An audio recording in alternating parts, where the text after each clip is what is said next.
Чем бы я занимался в Грузии, какой бы бизнес я открыл, если бы не занимался любимым делом уже прямо сейчас? Я бы открыл здесь рекламное агентство.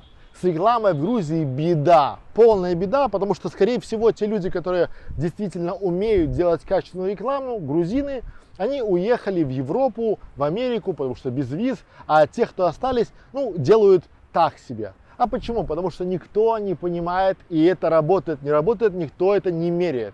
Сделали рекламу и все. И хорошо. Есть реклама, есть. Что же здесь делать и как бы я начинал?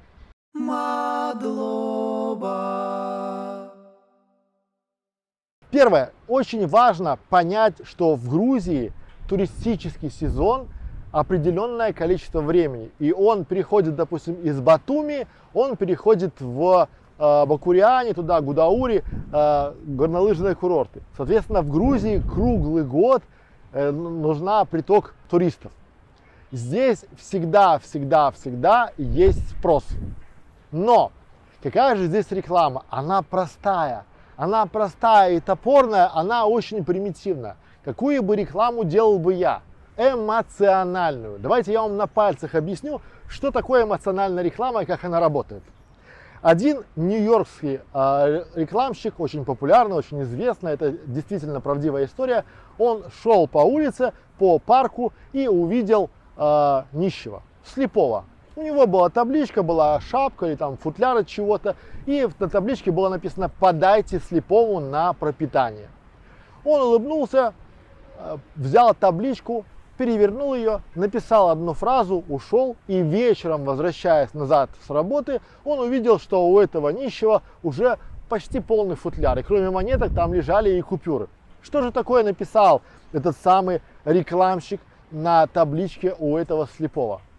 Он написал одну фразу: «Вот и весна, а я не вижу». Эта простая фраза задела эмоции прохожих. И если они видели, проходя мимо, что есть слепой, естественно, у слепого, естественно, не будет на пропитание, и кое-кто бросал монетки, это был редкий прохожий. Но рекламщик сумел сыграть на струнах прохожих, на струнах сделать их немножко виноватыми, потому что вот и весна, а я не вижу, они же видят, и, соответственно, чувство вины позволило этому слепому набрать полную коробочку денег или там купюр к себе. Что я хочу этим сказать?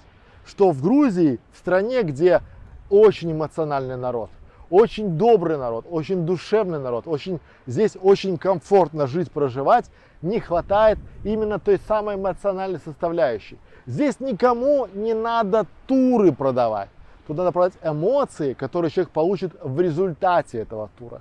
Тут не надо продавать хачапури, а тут надо продавать непревзойденный вкус Грузии.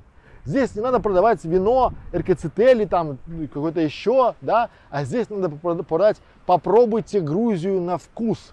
Вот это эмоциональная составляющая и позволит добиться высот. Неважно, это будет реклама недвижимости, либо реклама туров, реклама горнолыжных курортов, либо обычно банального кафе.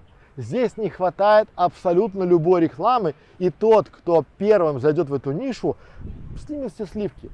Кто первый космонавт? Гагарин, а второй никто его не знает. То же самое и с рекламой. В Грузии большая беда. Для кого-то беда, а для вас это будет прыжок из нищеты.